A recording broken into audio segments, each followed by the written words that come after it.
E aí galera, voltamos com mais um vídeo do canal Catequire e hoje com algumas novidades. Vamos falar os nomes das pessoas que enviam as perguntas aqui pra gente. Já pedi desculpa a você porque a gente não enviou o vídeo quarta-feira por alguns problemas técnicos, então nesse domingo a gente vai enviar 2 vídeos respondendo 8 perguntas enviadas pelos nossos seguidores. Então a primeira pergunta de hoje foi enviada pela Débora Mirella e a pergunta é a seguinte: a respeito do suicida, não há chance alguma de salvação, considerando todos os fatos, distúrbios, depressão, perturbação?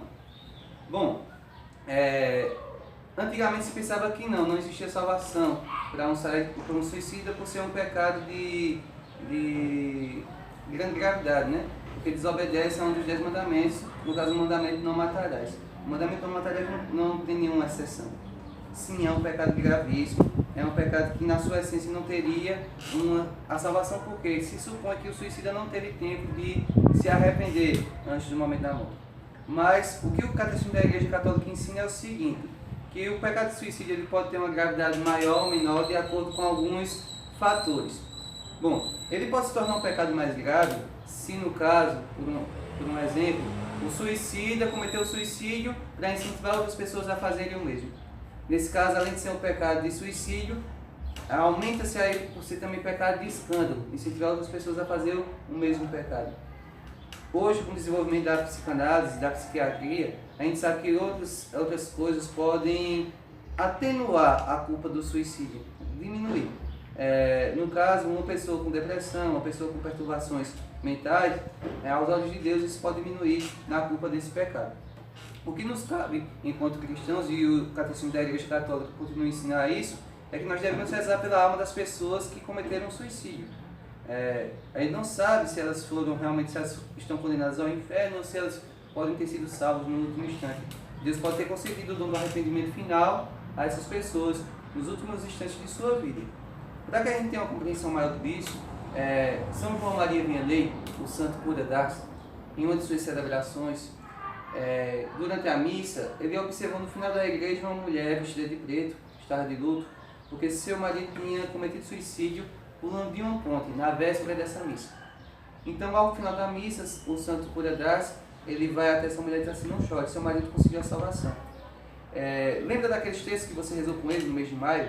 Fizeram com que Nossa Senhora alcançasse de Jesus Cristo a graça do arrependimento final para ele. Então ele está no purgatório. Vamos rezar então pela libertação dele, para que ele possa alcançar a glória dos céus. A gente não pode duvidar dessas palavras.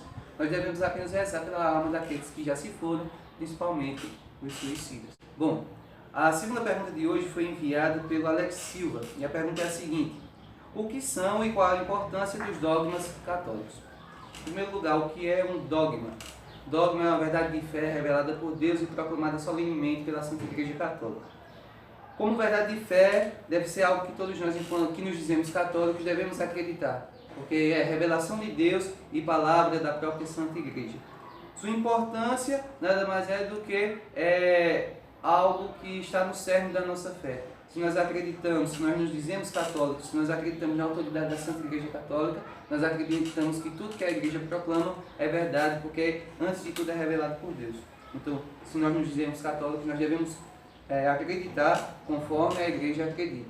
Professar a mesma fé que a Igreja professa.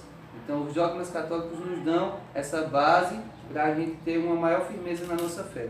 Eu não vou aqui dizer quais são os dogmas, porque são 43 dogmas até hoje, que a Igreja professou, dividido em 8 artigos, então seria muito assunto para pouco tempo. Mas dogma é isso, uma verdade que é revelada por Deus e proclamada pela Igreja e que tem fundamental importância porque consiste no cerne, na essência do que é ser católico. As 2 últimas perguntas desse vídeo de hoje foram enviadas pela mesma pessoa, pelo Paulo César.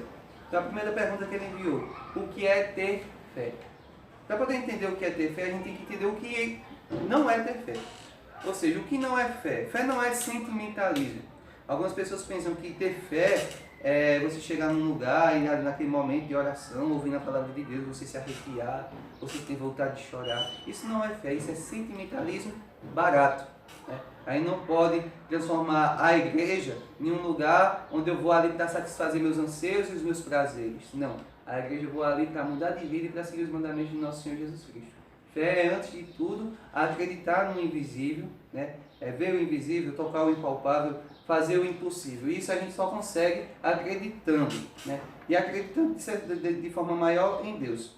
Para nós, cristãos católicos, fé é tudo aquilo que foi revelado por Deus, é um dom de Deus que nos dá a conhecer a Ele mesmo. Então, tudo aquilo que Deus nos revelou através de seu Filho Jesus Cristo, através dos apóstolos e através da igreja no passado dos séculos, é digno de fé, é digno de acreditar. Fé é, antes de tudo, o dom de crer, aquele dom que Nosso Senhor nos dá para que a gente possa chegar até Ele. Então, isso é fé. Mas fé é um conceito bem mais amplo que, se a gente fosse debater, a gente passaria um bocado de tempo aqui debatendo. Mas no contexto, em resumo, isso é fé. Fé é um dom que Deus nos dá para que a gente possa se aproximar cada vez mais da sua presença. A segunda pergunta do Paulo César foi a seguinte: o que é doutrina e quais as suas funções? Doutrina, se a gente for pegar o dicionário de língua portuguesa, ele vai dar algumas definições. Mas, antes de tudo, doutrina é ensinamento. Né? É ensinamento da igreja. É todo aquele conjunto de regras que nos ajudam a viver como cristãos. A doutrina da igreja, ela vai nos ajudar nas dificuldades do dia a dia, no passar das horas e das semanas, a viver como cristão. Ela vai nos dizer o que é que a gente pode fazer como cristão e aquilo que a gente não deve fazer. Né? Se nós obedecemos a doutrina, nós estamos cumprindo os mandamentos de uma forma mais coesa, de uma forma mais tranquila.